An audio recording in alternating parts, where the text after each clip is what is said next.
Senhoras e senhores, boa tarde. É com prazer e honra que saudamos todos vocês. Daremos início à segunda fase do Seminário Nacional de Agentes Penitenciários, sob o título Papel do Agente Penitenciário e a Realidade Dentro e Fora do Cárcere.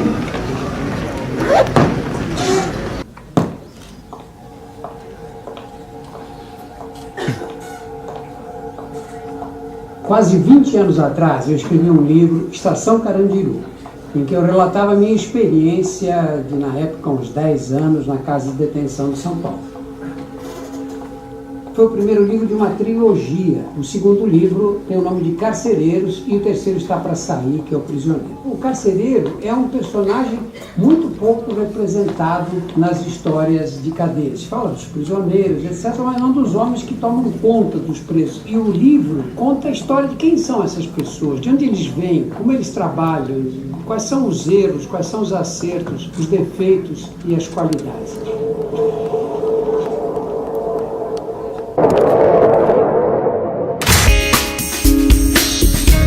E o livro acabou saindo assim, tentar mostrar quem são esses homens, de onde eles vêm, o que eles pensam, de que maneira eles agem, de que maneira agiam no passado e como agem hoje. Então acabou saindo uma colcha de retalhos que acho que dá uma ideia interessante da profissão e da vida na cadeia vista com outros olhos. Depois de 23 anos frequentando cadeias, não faz sentido especular como eu seria sem ter vivido essa experiência. O homem é o conjunto dos acontecimentos armazenados em sua memória e daqueles que relegou ao esquecimento. Apesar da ressalva, tenho certeza de que seria mais ingênuo e mais simplório. A maturidade talvez não me tivesse trazido com tanta clareza a percepção de que entre o bem e o mal existe uma zona cinzenta semelhante àquela que separa os bons dos maus, os generosos dos egocêntricos. Conheceria muito menos meu país e as grandezas e mesquinharias da sociedade em que vivo. Quando você fala em carcereiro, as pessoas se arrepiam, né? É quase como se fossem bandidos. E, na verdade, são homens que prestam um serviço à sociedade, um serviço que é muito importante. Lógico que há desmandos, há problemas, há exageros, há desonestidade, no passado tortura, violência contra presos, etc., que é o lado ruim. Mas tem um outro lado, de que são essas pessoas que a sociedade põe lá, entope a cadeia de presos, né? Superlota todas as cadeias e diz, olha, se virem, dê um jeito de manter esses presos quietos aí, que ninguém fuja, que ninguém crie problemas. Né? A própria sociedade cria essa estrutura quase que medieval de prisão e joga lá dentro umas pessoas mal pagas para tentar impedir que o caldeirão vá para o espaço, né? Estranho ter consciência de que uma parte de sua experiência, logo de maior conteúdo dramático, precisa ser mantida em segredo para não contaminar as relações com pessoas íntimas avessas ao mundo da marginalidade. De alguma forma, sinto que me tornei mais solitário. Imagino que os carcereiros se ressintam da mesma inadequação social, com a agravante de que vivem muito mais tempo cercados pelas muralhas, correndo risco de morte dia após dia, um ano depois do outro, ao contrário do médico que dedica um único período por semana a um trabalho voluntário bem mais seguro, porque os presos o consideram essencial à sobrevivência. Com a intenção de poupar amigos e familiares do contato com a brutalidade do cotidiano no cárcere, e para evitar mal-entendidos e incompreensões geradas pela natureza do trabalho que realizam, eles também guardam para si as experiências traumáticas que viveram. Agradecemos e para dar início, compor a mesa, a segunda mesa, convidamos o subsecretário-geral de Gestão Operacional, Sauler Antônio Sacalelli.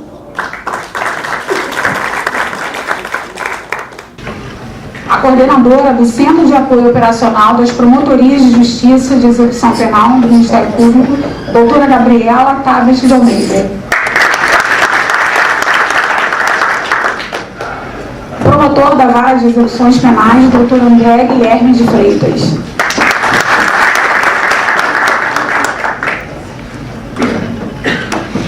defensor público, coordenador do Núcleo de Defesa dos Direitos Humanos da Defensoria Pública, Dr. Fábio Amaro.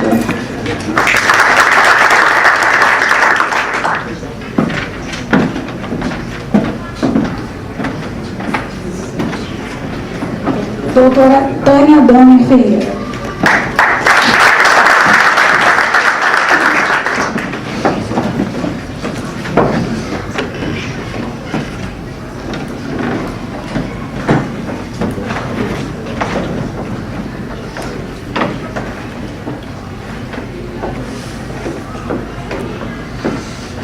De Wittenberg, Lúcio de Oliveira.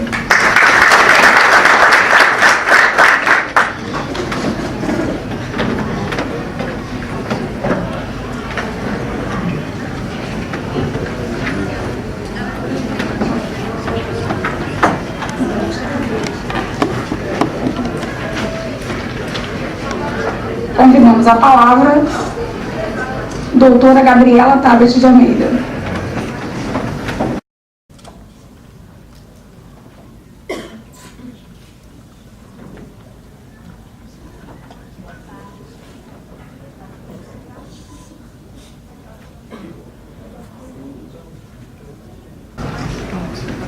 Boa tarde.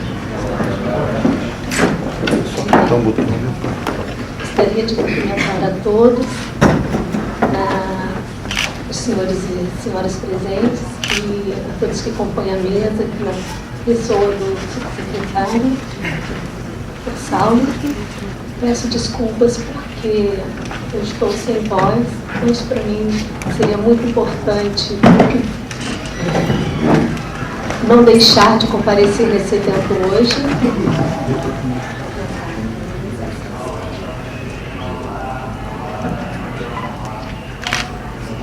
Desde já agradecendo o convite para participar desse seminário, que eu tenho certeza que é de relevância não apenas a todos os diretamente envolvidos, aos senhores aqui presentes, mas também de interesse para toda a sociedade.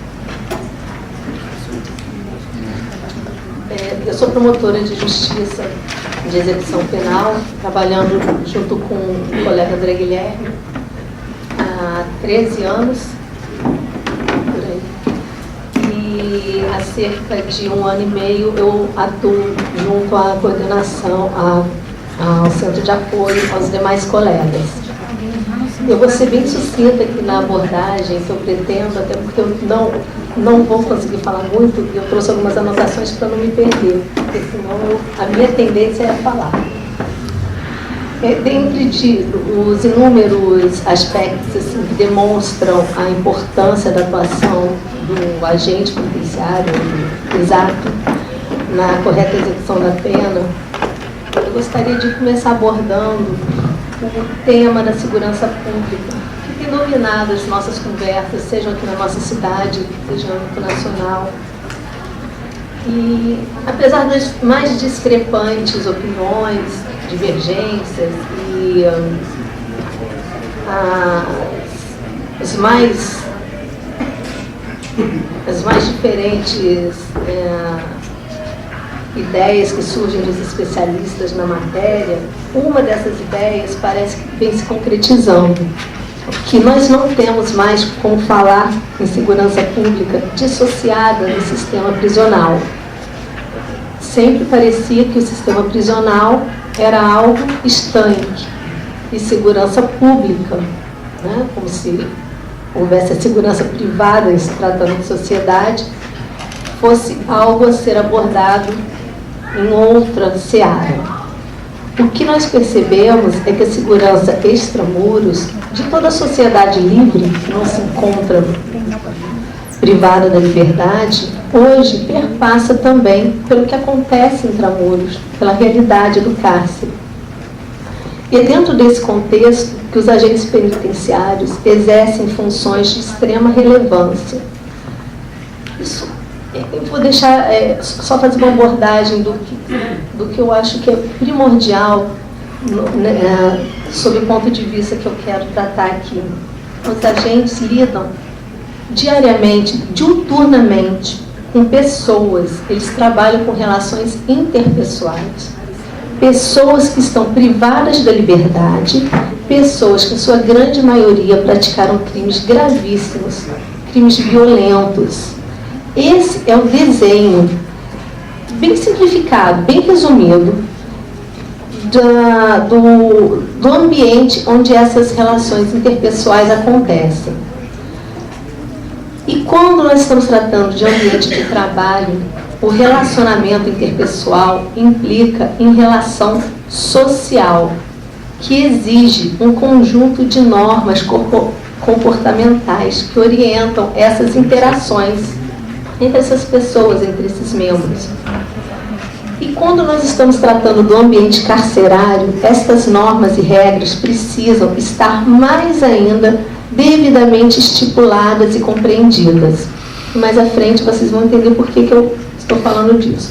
Eu nem vou me estender demais nesse aspecto agora, pois eu acredito que ele tenha sido objeto do painel da parte da manhã, certamente com debates profícuos diante do conteúdo do proposto para discussão. Mas, dentre as inúmeras peculiaridades que podem ser verificadas no exercício das funções dos agentes que lidam dessas relações entre pessoas, eu estou frisando isso porque para mim é importante repetir esse aspecto, nós precisamos estar atentos à questão da capacitação constante e aprimoramento dos agentes. E isso não é uma crítica ou alusão a uma classe específica de servidores. Tá? Ao contrário, o aperfeiçoamento funcional deve nortear todos os servidores públicos, como deve nortear também o exercício da nossa função, o exercício das nossas atividades como promotores de justiça. Nós só alcançaremos a valorização do ser humano enquanto servidor e do servidor como ser humano, com essa constante capacitação. Agora, buscando apontar essa interface interinstitucional, gostaria de mencionar a relevância para a correta execução da pena e principalmente para a fiscalização desse cumprimento da pena adequado pelo condenado de alguns pontos da atuação dos ISAPs. Nós sabemos que quem mantém a disciplina, zela pela segurança intramuros, pela observância dos direitos e dos deveres dos presos, são os ISAPs. Parece que eu estou falando para outras pessoas, mas eu me refiro à maioria dos senhores aqui presentes. Os senhores que estão constantemente exercendo, dentro do que eu denominei há pouco, dessas relações interpessoais no ambiente do trabalho, no ambiente carcerário, nesse contato diuturno com os presos, essa verificação direta do cumprimento dos deveres. A questão inerente ao descumprimento desses deveres dos presos e prática de faltas é de extrema relevância aos membros do Ministério Público, para que nós possamos zelar na análise individualizada de cada processo executivo penal, para que ali a gente possa realmente zelar pelo correto cumprimento da pena por aquele apenado. Então, é no trato diário e a partir da análise dessas situações verificadas no dia a dia e levadas ao conhecimento do promotor, do defensor, seja ele público ou particular, e do juiz, que nós podemos ter conhecimento do que acontece na realidade diária daquele preso. Nesse aspecto, é muito importante destacar a devida correção na qualificação dos fatos e classificação das faltas. E eu gostaria de fazer aqui uma menção ao projeto de lei do Senado 513/2013, que foi aprovado ontem, no Senado. E eu vou tratar só desse ponto específico, não vou conseguir me alongar, mas tenho certeza que meu colega vai poder traçar um panorama mais amplo sobre essa questão, que traz significativas alterações no cenário de especificação das faltas. tanto de especificação das faltas médias e leves, que saíram da esfera da legislação estadual. Então, talvez aqui as peculiaridades locais deixem de ser observadas e privilegiadas a partir do momento que se busca uma harmonização da legislação nacional, mas, mais ainda, no que diz respeito à falta grave e a sua caracterização na questão do descumprimento das ordens e o descumprimento dos preceitos do artigo 39 pelo preso, que deixa de ser classificado como falta grave.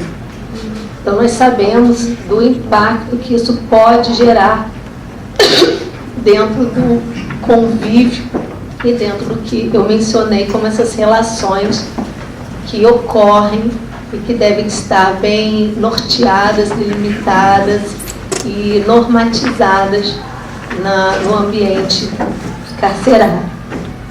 De qualquer forma, ainda que haja uma maior delimitação pela legislação federal ou mesmo pela normativa infralegal, por meio de resolução do CNPCP, a análise dos fatos e a classificação inicial desses fatos, o que isso vai gerar, permanecem imprescindíveis para tanto o olhar e a interpretação primeira do agente, do ISAP, que está ali, naquele trato direto.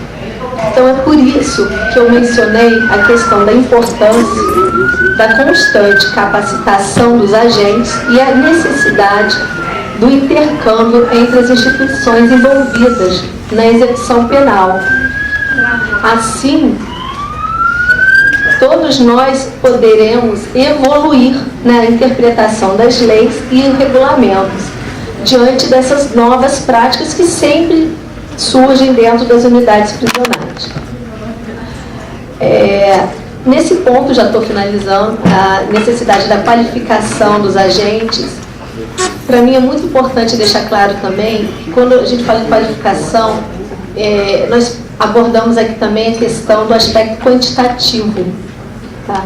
Porque só assim nós poderíamos permitir um maior equilíbrio entre o número de internos e de exames. A gente sabe notório o desequilíbrio existente hoje, e somente alcançando um equilíbrio melhor nessa equação, nós poderíamos também alcançar uma consequente melhor qualidade do trabalho. E também reconhecendo a importância dos cursos de formação continuada, dos cursos técnicos, que com o maior quantitativo também permitiria que os agentes conseguissem com maior frequência estar passando por essa constante qualificação e fazermos constantes trabalhos interinstitucionais também. E somente para terminar, aqui com uma reflexão sadia, eu gostaria de citar como exemplo uma outra bola da vez, que é o tema da fragilidade do controle de ingresso e acesso pelos presos de materiais ilícitos. Eu tenho certeza que o subsecretário concordaria comigo, que nós acreditamos e insistimos que nós devemos insistir no homem, no ser humano, porque não adianta só o aparato tecnológico, não adianta apenas nós cada vez mais temos investimento em bloqueadores de telefonia móvel, somente mais detectores de metal. Nós temos que investir no ser humano.